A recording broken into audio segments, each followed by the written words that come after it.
वो नरेंद्र मोदी सारे देश को डरा रहा है, हमको नहीं डरा रहा। आप समझ रहे क्या? आप समझ रहे? नरेंद्र मोदी सारे देश को डरा रहा है। हम नरेंद्र मोदी का नाम लेके बोल रहे हैं कि नरेंद्र मोदी घोटाला करके प्रधानमंत्री बन रहा था। कोई आदमी बोलता है दूसरे दिन ही नरेंद्र मोदी एफआईआर का, हमारे खिलाफ तो एफआईआर करके दिखाया नरेंद्र मोदी। मशीन में गया, मशीन में जाने के बाद ये जो आपका वोट है, मशीन में जाने के बाद कमल के फूल पर जाके जमा हो गए। मशीन के अंदर खेल चल रहा है, बाहर तो दिख नहीं रहा है कि मशीन के अंदर क्या खेल चल रहा है, वो तो मशीन के अंदर चल रहा है। और मोहर लगाने के बाद भी देखते थे साले मेरी मोहर बराबर लगी कि नहीं लगी। इंश्योर करते थे, अपनी आंखों से खातरी करते थे, गारंटी करते थे कि मेरी मोहर सही जगह लगी। तो आपको विश्वास होता था कि आपने जिसको वोट दिया उसी के नाम पर आपका वोट जमा हो गया। मगर जब ईवीएम मशीन आई, आपने बटन दबाया, दबाने के बाद में आपको आंखों से 2004-2009 में दिखाई नहीं दिया। आपने मान लो हाथी पर दबाया, साइकिल पर दबाया, कमल के फूल पर दबाया, पंजे पर दबाया, किसी पर भी दबाया, दिखना चाहिए आंखों से कि मेरा जिस पर मैंने बटन दबाया मोहर लगी कि नहीं लगी, ये देखना चाहिए। तो आप देखते थे ईवीएम मशीन में 2004 2009 को आंखों से दिखाई नहीं देता था कि आपकी मोहर किसके ऊपर लगी हुई है, ये दिखाई नहीं देता था। जब दिखाई नहीं देता था तो वो जो मशीन रहती थी, वो वोटर क्या करता था, अरे साला मेरा वोट कहाँ है, वोट ही ना बोलते हो, अंग्रेजी में तो वोट होता है, मगर आप बोलचाल में बोलते हो वोट कहाँ गया। इधर भी नहीं दिख रहा है, इधर भी नहीं दिख रहा है, मशीन में तो दिख ही नहीं रहा है। तो हो सकता है उसके इधर उधर तो नहीं गिर गया, ये साइड तो नहीं गिर गया। हमारा भोला शंकर लोग होता है, हमारा जो लोग है ये सब भोला शंकर लोग होता है, भोला शंकर बोलते हैं ना। तो ये जो भोला शंकर लोग है, इधर देख रहा है, उधर देख रहा है, इधर उधर जब देखता है तो चुनाव आयोग का कर्मचारी आता है उसके पास, इधर उधर क्या देख रहे हैं, हम देख रहे हैं कि इसमें दिख नहीं रहा है, तो इधर गिरा क्या, इधर गिरा क्या, हम देख रहे हैं। अच्छा ये देख रहे हैं, वोट तो हो गया, हो गया, हाँ इधर जाओ, अच्छा इधर जाना है, किधर से आए, इधर से, हाँ इधर जाओ। वो सोचते हुए जानते साला हमारा वोट जो है किसके नाम पर जमा हुआ कि नहीं हुआ, अनिश्चित होकर जाता। पहले जब बैलेट पेपर था निश्चित होगा था, हमने जिस कुत्ते को वोट दिया उसी कुत्ते के नाम पर हमारा वोट जमा हो गया है। मगर जब ईवीएम मशीन आई तो वो अनिश्चित होकर, कंफ्यूज्ड होकर, भ्रांति में रहकर वो अपने घर में जाता, पता नहीं साला मेरा वोट किसके नाम पर जमा हुआ भी है या नहीं हुआ। अब गया मशीन में वोट तो चला गया ना भाई, मशीन में वोट चला गया मशीन में। ये तो आप आंखों से देखते थे, ये कागज दिख रहा, कम नजर वाले को भी दिखता है, जिसकी नजर सही है और जिसकी ज्यादा नजर खराब होती है वो चश्मा लगाकर भी देख लेता है। ये देखता था, ये दिखाई देता था, इसका फिजिकल एविडेंस है, यानी इसका कुछ न कुछ वजन है, ज्यादा नहीं मगर है, वजन है, आंखों से दिख रहा है। तो तीसरी बात है इसका फिजिकल एविडेंस है, अंग्रेजी में उसको बोलते हैं भौतिक सबूत है। अब आपने इलेक्ट्रॉनिक वोटिंग मशीन में वोट दिया, वो मशीन में गया, वो वोट आपका मशीन में गया, वो इलेक्ट्रॉनिक रिकॉर्ड है, उसका कोई फिजिकल एविडेंस नहीं, इलेक्ट्रॉनिक रिकॉर्ड है। दूसरी बात, इलेक्ट्रॉनिक रिकॉर्ड आंखों से दिखाई नहीं देता है। तीसरी बात, अरे भाई मोबाइल है किसका, ये मोबाइल है, आप लोगों के पास भी होता होगा। इसमें आपने किसी के नाम पर अगर मैसेज टाइप किया है, रामनारायण के नाम पर राम प्रसाद ने मैसेज टाइप किया, तो राम प्रसाद क्या करता है, राम नारायण के ऊपर वो मैसेज भेज देता है। तो बीच में इलेक्ट्रिक लाइन है? नहीं, फिर भी वो मैसेज राम नारायण को जाता ना, पहुंचता कि उसी तरह से ये जो ईवीएम मशीन है, ये ईवीएम मशीन में आपका वोट जमा हो गया। एग्जाम्पल के तौर पर, उदाहरण के तौर पर, आपने पहिए में बटन दबाया, मशीन में गया। मशीन में जाने के बाद ये जो आपका वोट है, मशीन में जाने के बाद कमल के फूल पर जाके जमा हो गया। मशीन के अंदर खेल चल रहा है, बाहर तो दिख नहीं रहा है कि मशीन के अंदर क्या खेल चल रहा है, वो तो मशीन के अंदर चल रहा है। सारी दुनिया के लोग ये मानते हैं कि इलेक्ट्रॉनिक रिकॉर्ड ट्रांसफरेबल होता है। मैंने अभी आपको मोबाइल का एग्जाम्पल देकर बताया, मैं कोई काल्पनिक बातें नहीं कह रहा हूं। मैं जो कह रहा हूं वो सुप्रीम कोर्ट का कहा हुआ है। सुप्रीम कोर्ट के बारे में यहाँ पता नहीं किसी को पता है, मैजिस्ट्रेट का कोर्ट पता नहीं हमारे लोगों को, चला सुप्रीम कोर्ट कहां से पता होगा। सुप्रीम कोर्ट भारत के संविधान के अनुसार सबसे बड़ी अदालत है भारत की, और उसके ऊपर कोई अदालत नहीं है।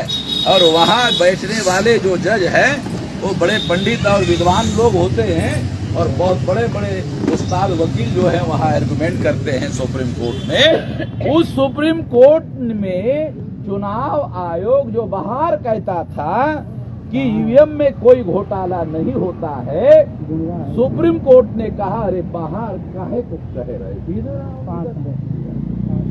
बाहर कौन तुम्हारा जांच कर रहा है?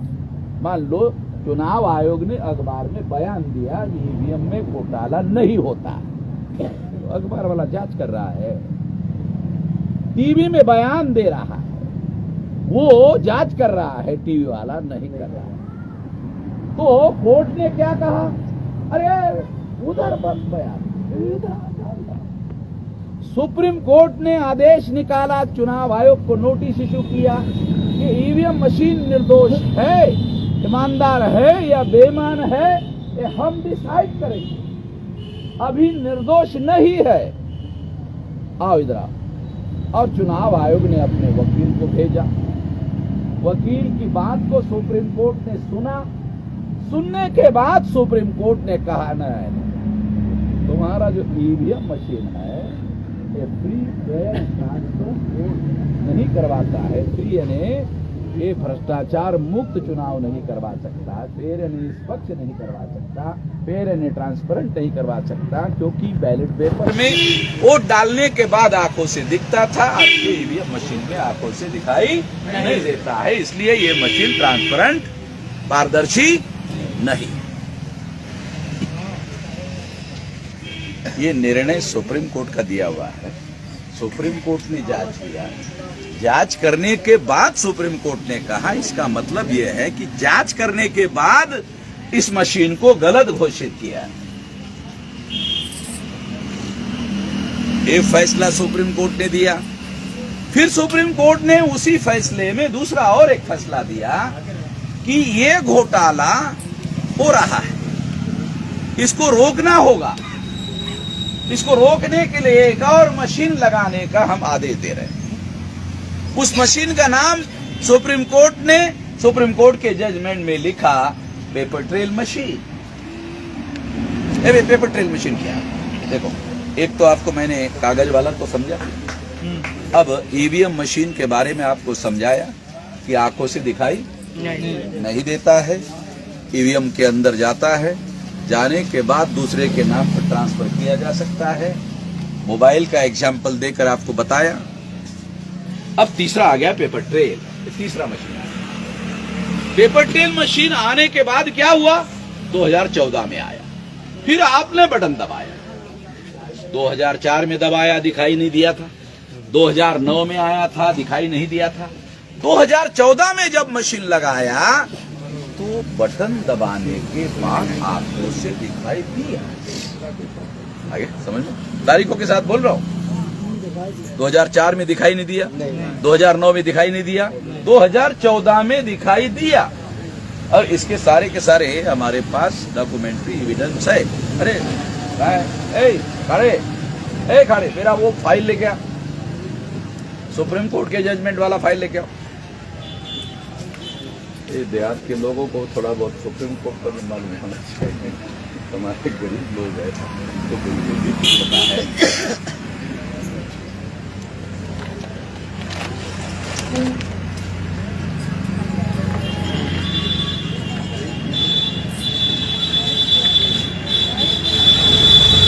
ये सुप्रीम कोर्ट का दिया हुआ फैसला है।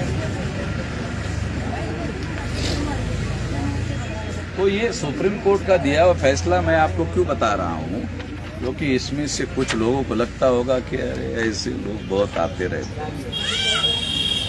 मैं चुनाव थोड़ी लड़ रहा हूँ, मैं आपके पास वोट मांगने के लिए नहीं आ रहा हूँ।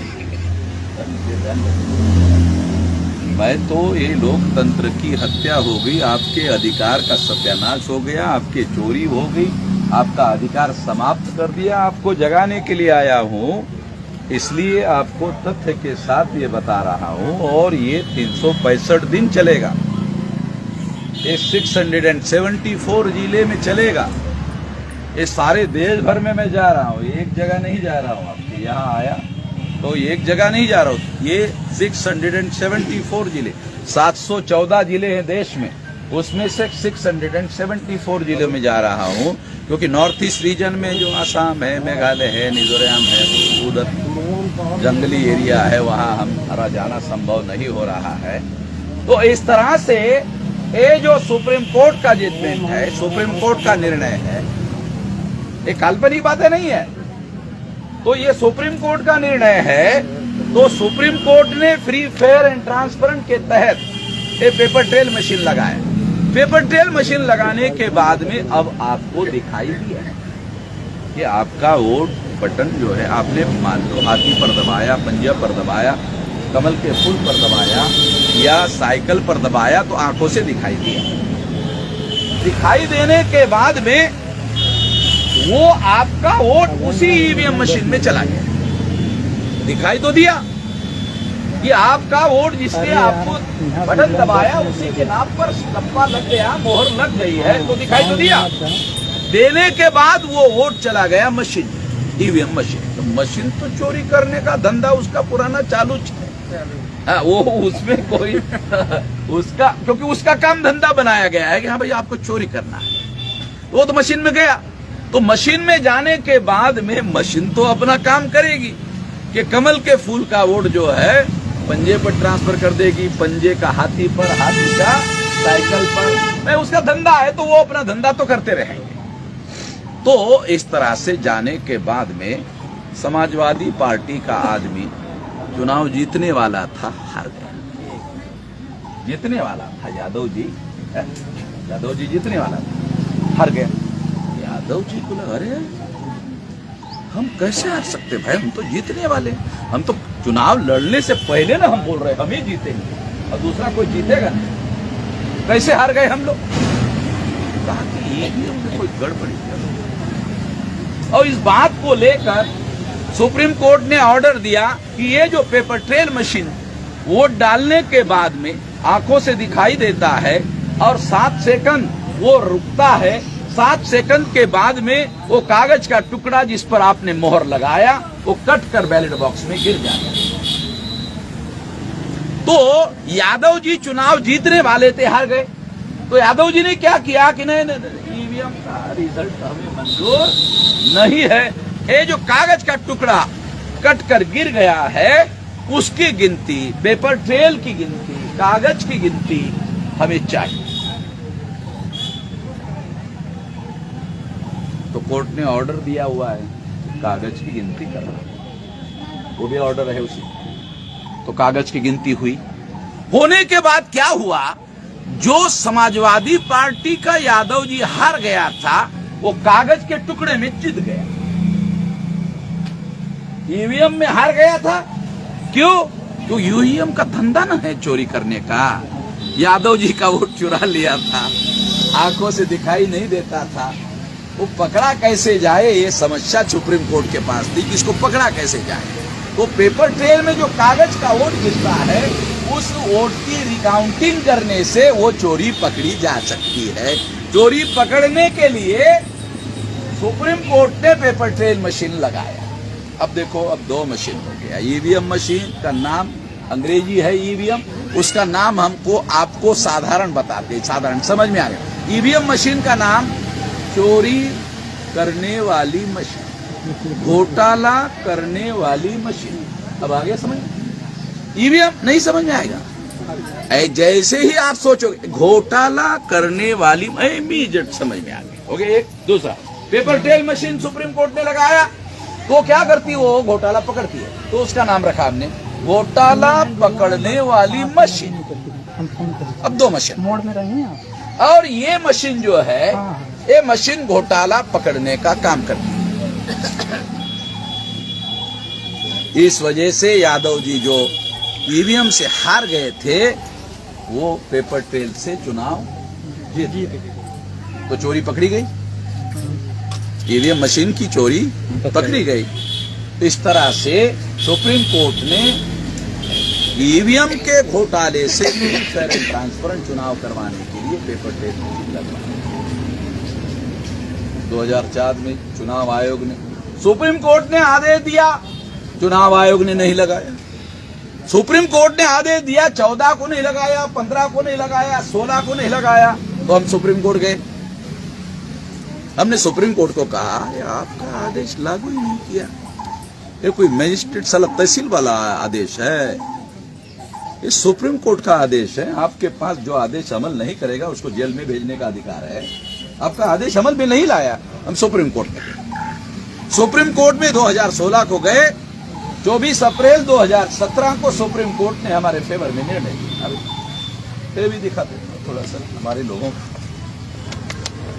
समझ में नहीं आता, हमारे लोगों को, इसलिए इनको यकीन होना चाहिए कि ऐसा कुछ गड़बड़ हो रहा है। सुप्रीम कोर्ट ने हमारे फेवर में निर्णय दिया है।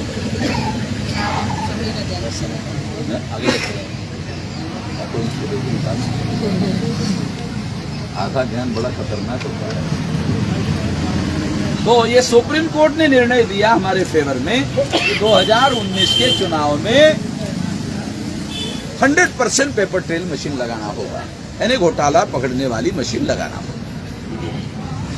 अब 2014 में कांग्रेस के साथ गठबंधन में घोटाले में गठबंधन हुआ कांग्रेस बीजेपी का, और आरएसएस बीजेपी ने कांग्रेस को कहा 2004 में आपने घोटाला किया, 2009 में आपने घोटाला करके सरकार बनाई, तो हम जनता को बता दें।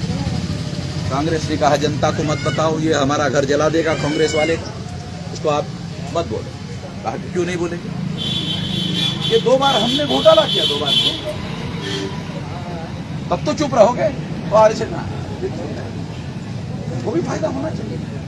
तुम अकेले ही चोरी चोरी का फायदा ले रहे हो, घोटाले का फायदा ले रहे हो, सरकार बना रहे हो, तो हम लोगों को भी घोटाले का फायदा होना चाहिए। तुमको 2 बार हुआ, हमको भी 2 बार होना चाहिए, बराबरी का होना चाहिए फायदा, तब हम चुप रहेंगे, नहीं तो जनता को बता देंगे। एक कांग्रेस का वो कहते आप भी 2 बार चोरी कर लेना, आप भी घोटाला 2 बार कर लेना। 2014 में नरेंद्र मोदी प्रधानमंत्री चोरी करके बन गए। हमने तो ऐलानिया सारे देश भर में कह रहे कि नरेंद्र मोदी ईवीएम में घोटाला करके प्रधानमंत्री बने हैं। वो नरेंद्र मोदी सारे देश को डरा रहा है, साला हमको नहीं डरा। आप समझ रहे क्या? आप समझ रहे? नरेंद्र मोदी सारे देश के डरा रहा है। हम नरेंद्र मोदी का नाम लेके बोल रहे हैं कि नरेंद्र मोदी घोटाला करके प्रधानमंत्री बन रहा है। साला कोई आदमी बोलता है दूसरे ही दिन ही नरेंद्र मोदी एफआईआर का, हमारे कल आप तो एफआईआर करके दिखाया नरेंद्र मोदी, फिर हम दिखाते उसको। क्यों? नरेंद्र मोदी को मालूम है वो आनंद मेश्राम के पास तो उसके चोरी के डॉक्यूमेंट्री एविडेंस है, सबूत है। इस वजह से हम खुल्लम खुल्ला नरेंद्र मोदी का नाम लेकर बोल रहे कि 2014 के चुनाव में नरेंद्र मोदी ने ईवीएम में घोटाला करके प्रधानमंत्री बना है। जब हमने 24 अप्रैल 2017 को सुप्रीम कोर्ट ने हमारे फेवर में 2019 के चुनाव में 100% मशीन लगाने के लिए, घोटाला पकड़ने वाली मशीन लगाने के लिए आदेश दिया, तब नरेंद्र मोदी को लगे अब हम चुनाव नहीं जीत सकते। 2019 में तो वामन मेश्राम ने टांग अड़ा दिया है, अब हम नहीं जीत सकते। तो कांग्रेस को दोबारा संपर्क किया कि भाई ये वामन मेश्राम की टांग जो है बहुत भारी टांग है, ये अकेले हम नहीं उठा पाएंगे, यहां से हटा नहीं पाएंगे, तो कांग्रेस वाला का भी हमको मदद चाहिए। तो कांग्रेस वालों ने कहा अरे सरकार तुम्हारी है, प्रधानमंत्री तुम हो, जब साला हमारी सरकार होती थी ना, अरे हम साला किसी का नहीं पूछते थे, जो 2 नंबरी काम है। हम कांग्रेस को लोग भारत भर में साले 2 नंबरी बोलते, ऐसे थोड़ी बोलते थे, हम 2 नंबरी लोग हैं, तो किसी को पूछते नहीं थे, हमको जो लगता था करते। अब तुम प्रधानमंत्री हो, तुम भी करो। वामन मेश्राम का टांग है भाई, वो इतना आसान नहीं है जो टांग आसानी से हट जाए, तो रोकना पड़ेगा। तो अभिषेक मनु सिंघवी जो कांग्रेस का सुप्रीम कोर्ट का वकील है, उसके द्वारा फरवरी 2019 को केस किया गया कि 50% मिलान करा दो। हमारा केस और हमारा जजमेंट पहले से बना हुआ है कि रिकाउंटिंग हो, काउंटिंग हो कागज का। अब उसको दबाए बगैर ये घोटाला पकड़ने वाला काम बंद नहीं किया जा सकता। ये घोटाला पकड़ने का काम अगर बंद करना है तो दूसरा निर्णय लाना होगा। दूसरा निर्णय लाने के लिए अभिषेक मनु सिंघवी के द्वारा कांग्रेस ने उसको भेजा। फरवरी 2019 को वो कोर्ट में गया। 8 अप्रैल 2019 को सुप्रीम कोर्ट ने निर्णय दिया कि 50% मिलान नहीं होगा, 1% मिलान होगा, और 1% में आपको चोरी पकड़ना है तो पकड़ो। मगर 1% का जजमेंट का महत्व क्या था? 1% के जजमेंट का महत्व यह था कि हम जो ठोक के चुनाव आयोग को कह रहे थे कि हमारा रिकाउंटिंग का ऑर्डर है, ध्यान रख लेना चुनाव बाबू, हम छोड़ेंगे नहीं किसी को, हम किसी को पकड़ते हैं तो छोड़ते नहीं किसी को। तो इसलिए क्या करो, उन्होंने ये सोचा कि दूसरा ऑर्डर लाना पड़ेगा। अगर दूसरा ऑर्डर आता है तो वामन मेश्राम को चुप कराया जा सकता है, ये कहकर कि ये भी तो सुप्रीम कोर्ट का ही ऑर्डर है 1% का। तो अब करंट वाला ऑर्डर जो है वो हम अमल करेंगे और पुराना ऑर्डर अमल नहीं करेंगे। इस तरह से 2019 के चुनाव में रिकाउंटिंग का जो ऑर्डर हमारा था, जो चोरी पकड़ने वाला ऑर्डर था, उसको नीचे दबाया गया और मिलान करने का 1% का ऑर्डर लाया गया। इस तरह से 2019 के चुनाव में नरेंद्र मोदी दोबारा चुनाव,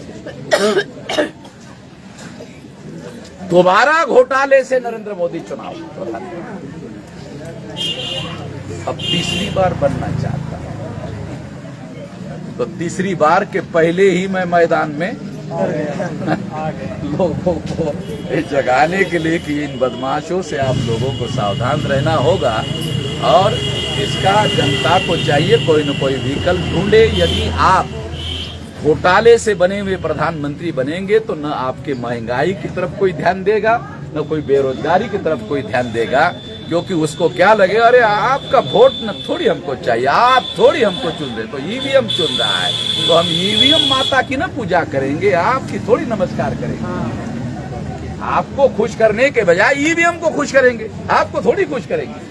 तो आप लोगों का अधिकार समाप्त हो गया है, इसलिए आपकी सामाजिक आर्थिक समस्या का समाधान सत्यानाश हो जाएगा, लोकतंत्र खतरे में पड़ेगा। अगर शांतिपूर्ण तरीके से परिवर्तन संभव नहीं हुआ तो लोग हथियार उठाएंगे, देश खतरे में पड़ेगा, लोकतंत्र खतरे में पड़ेगा और संविधान खतरे में तो पड़ा हुआ है। इसको बचाने के लिए ये परिवर्तन यात्रा साथियों हमने निकाली है। इस परिवर्तन यात्रा के लिए और इस अभियान के लिए आप साथ सहयोग करेंगे, इस आशा और विश्वास के साथ आपने मेरी बात ध्यान से सुनी, इसके लिए आभार, धन्यवाद।